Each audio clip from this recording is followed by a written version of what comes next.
Bueno, finalmente tenemos patología raquimedular. Paciente con primer episodio de lumbociática. La conducta a seguir es tratamiento médico conservador, interconsulta especialista, examen de resonancia magnética, tomar una radiografía funcional, infiltración con corticoides. Nos hablan acá de un paciente con un primer episodio. Generalmente los episodios de lumbociática, ¿no?, son cuadros que se resuelven al tercer, al cuarto día.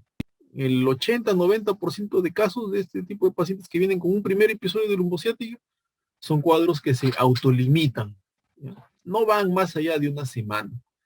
Al paciente cuando les viene esto, viene un paciente, cuando ustedes vengan a evaluar un paciente con lumbociática, y eso es la primera vez que viene por un cuadro así, le administran pues sus antiinflamatorios, sus relajantes musculares, le indican reposo o descanso médico, ¿sí?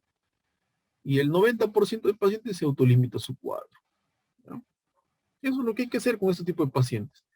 Salvo que aparte de la lumbociática tuviera otro signo clínico agregado, ¿no? De repente si el paciente aparte de la lumbociática tuviera fiebre, tuviera antecedente pues de un trauma de gran intensidad, antecedente de cáncer, mm, antecedente de osteoporosis, ¿ya? Entonces ahí tendrían pues que tener mucho cuidado, ¿no?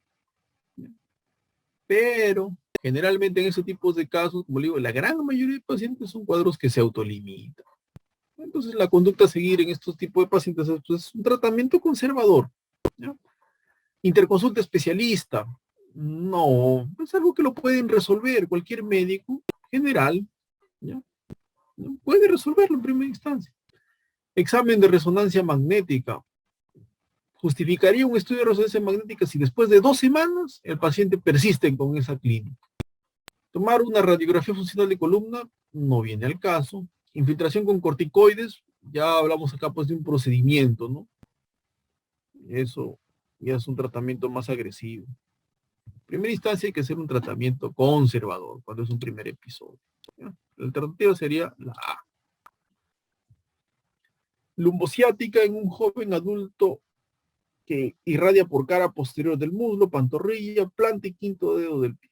Y en la exploración se observa disminución o abolición del reflejo aquileo. Ya, esto es, acá todo lo que mencionan acá, eso es compromiso de la raíz S1. ¿Ya? Todo esto es compromiso de la raíz S1. Ahora, para que haya un compromiso de la raíz S1, podría ser en dos sitios específicos, ¿ya? Podría ser a nivel foraminal, entre la sacra 1 y la sacra 2, ¿ya? O podría ser a nivel del receso lateral, a nivel de L5 y S1. ¿Ya? Entonces, la raíz S1 podría comprometerse en cualquiera de esos dos niveles. O a nivel del receso lateral entre L5 y S1, generalmente por una hernia de núcleo pulposo, o a nivel de la vértebra sacra S1 y S2, a nivel foraminal, ¿ya? Pero dentro de esas dos localizaciones, la afectación de la raíz S1 se da con mayor frecuencia, diría pues el 99% de casos, entre L5 y S1, ¿ya? A nivel de ese, y generalmente por compresión de una hernia discal extruida. Entonces, tiene un síndrome pues de raíz S1, ¿no? Y aquí sería la hernia discal L5S1 la que lo comprometería con mucho mayor frecuencia, ¿ya? ¿Cuál es la estructura ósea que se compromete en la fractura del ahorcado? La fractura del ahorcado también la llaman la fractura de Hangman, ¿ya? Compromete la segunda vértebra cervical, o sea, compromete al axis, ¿ya? No es una lesión del atlas, ¿ya? O sea, descartadas la alternativa B, C y D. Ahora, el diente del axis, no compromete la apófisis odontoide del axis, al contrario, compromete más bien el arco posterior, el arco vertebral del axis. Esa es la que se compromete, la fractura del ahorcado o la fractura de Hahn, ¿no? Obrero de construcción cae de espaldas, 4 metros de altura, pérdida fugaz de la conciencia, Glasgow 15. El paciente está parapléjico, tiene una disparesia, no es disparesia el término, es biparesia braquial, la predominio distal, ¿no? O sea, compromiso de las manos, ¿no? ¿Cuál es la primera medida de emergencia a tomar? Ya que me digan que el paciente está parapléjico y con biparesia de miembros superiores, eso me indica de que lo más probable es que este paciente tenga una lesión cervical baja, ¿ya? O sea, una lesión de C5, C6, C7, lo más probable, ¿ya? Entonces, lo primerito que tenemos que hacer en esos pacientes es, ¿qué sería la primera medida? A ver, según lo que dice acá. La primera medida sería inmovilización, ¿ya? Hay que inmovilizar la columna cervical de este paciente. A ver qué han respondido aquí. La alternativa de Collarín. Así es, ¿no? La primera medida que tenemos que hacer es la inmovilización. Después se dará una tomografía, una radiografía, etcétera, ¿no? Pero primero hay que inmovilizar. ¿Y cómo lo vamos a inmovilizar ahí en emergencia? Con un collarín cervical. Un collarín cervical rígido, ¿ya? Porque hay collarín cervical blando, collarín cervical semirrígido, ¿no? En este caso tendría que ser un collarín cervical rígido. Esa es la primera medida a tomar. Hombre de 34 años, llega a emergencia luego de sufrir un accidente manejando su auto, que fue colisionado en su parte posterior. O sea, es un paciente que lo chocan por atrás. ¿Qué lesión sospecha en el conductor recién ingresado? Ya, si lo han chocado por atrás, y esto sí es relativamente frecuente, ¿eh? En emergencia. Cuando hace una colisión por la parte posterior, el paciente presenta un síndrome de latigazo cervical. O sea, presenta en primera instancia una hiperextensión cervical, seguido de una hiperflexión cervical. Ya ese es el síndrome de latigazo cervical. Entonces, ¿qué lesión sospecha en este tipo de pacientes? Lo primero, una lesión cervical, pues, un síndrome de latigazo. ¿No? Muy bien. Aquí han respondido los clases. Latigazo, ahí está, latigazo cervical. Varón de 30 años, despiste en su auto. Se le diagnostica fractura de Jefferson. ¿Cuál es el tratamiento aconsejable? La fractura de Jefferson es la fractura de la primera vértebra cervical, del atlas, que compromete tanto el arco anterior como el arco posterior del atlas, ¿sí?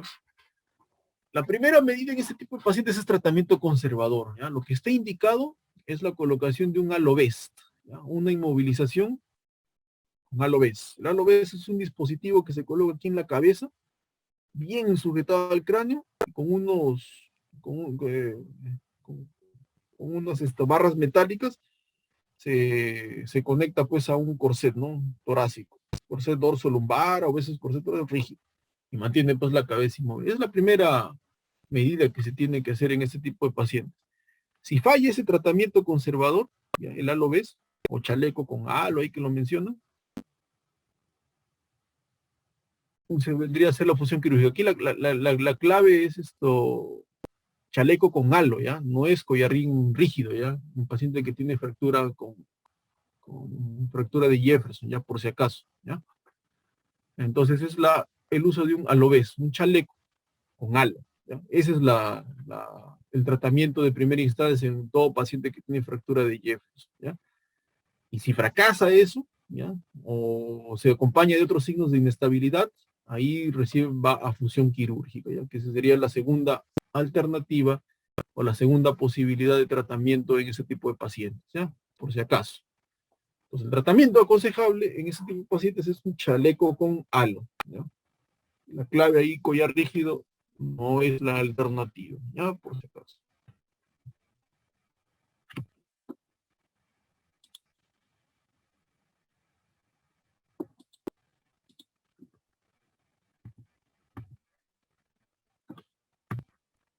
Para llegar al espacio epidural, señale la estructura que no se atraviesa. Para llegar al espacio epidural.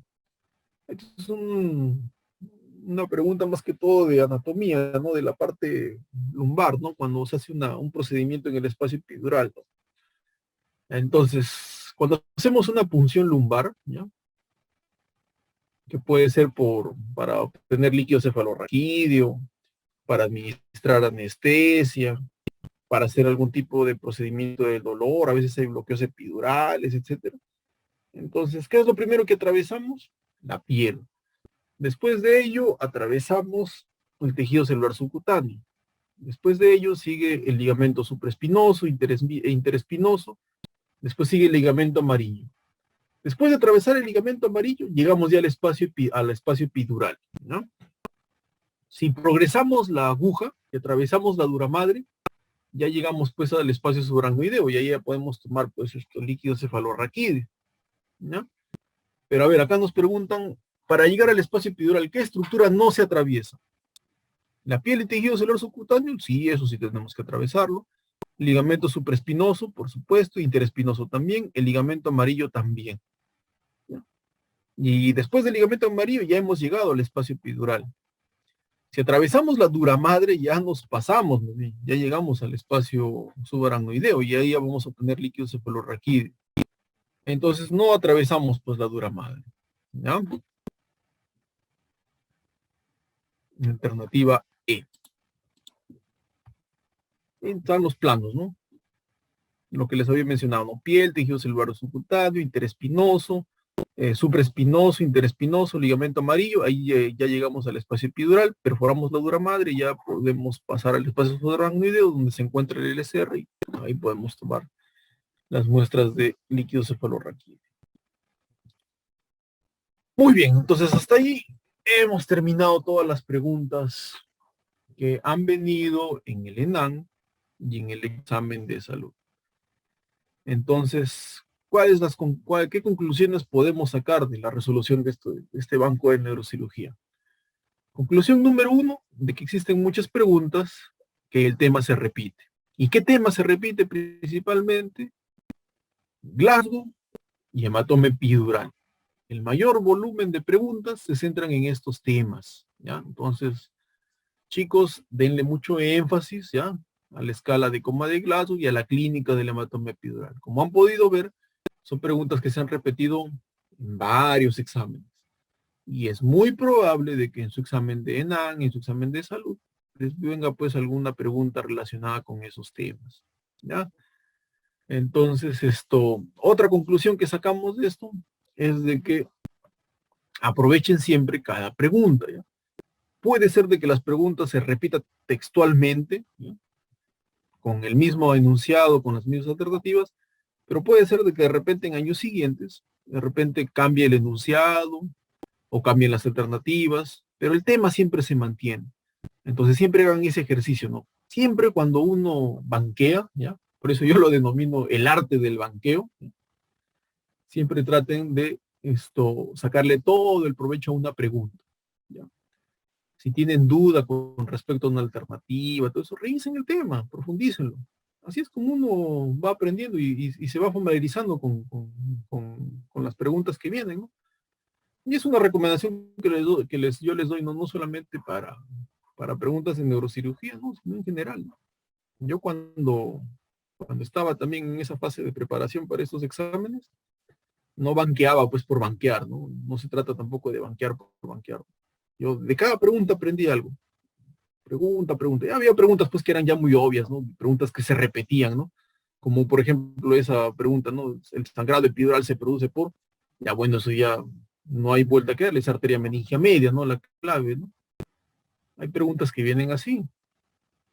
Entonces pero las preguntas que a veces le generan a uno dificultad o a veces se equivoca, ¿ya? Cuando den sus exámenes, sus simulacros, todo eso, mucha atención en todas las preguntas que han fallado.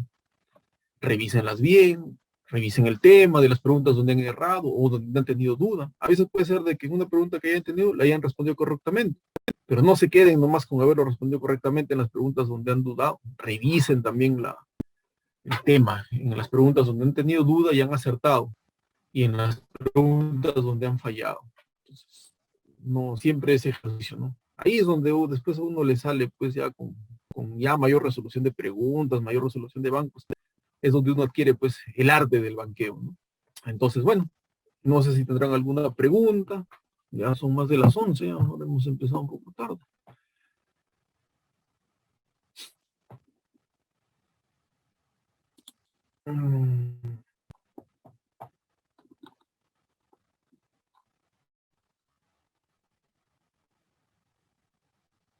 Preguntan, ¿cuáles son los criterios quirúrgicos en hernia discal? En primer lugar, criterios quirúrgicos de hernia discal va a depender mucho de la clínica del paciente, ¿ya? Va a depender mucho de las manifestaciones clínicas.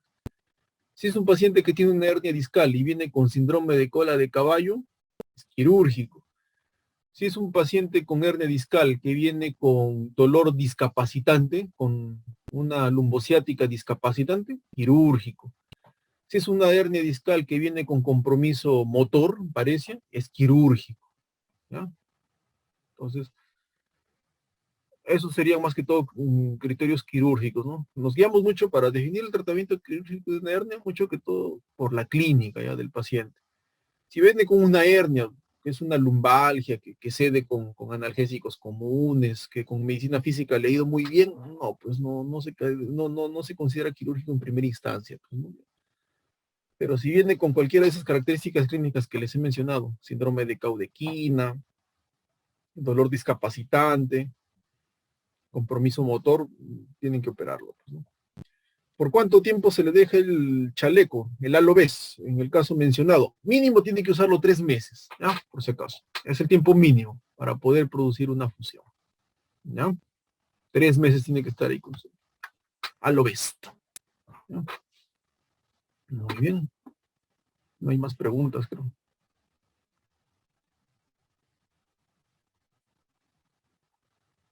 Listo. Muy bien, estimados alumnos. Entonces damos por concluida la clase. Ya conmigo será pues hasta otra oportunidad. Ya de repente por ahí vamos a editar la clase de la parte teórica, ¿no? De neurocirugía. Eh, Pónganle mucho énfasis siempre al Glasgow. Memorícenselo, apréndanselo, ¿ya? Hagan un cuadrito, péguenlo ahí en su ropero, en su cuarto y todos los días. Glasgow, Glasgow, Glasgow, hasta que se lo aprendan bien, ¿ya? Una pregunta que no pueden fallar. Muy bien, estimados alumnos, entonces damos por concluida la clase. Cuídense bastante. Conmigo será hasta otra oportunidad.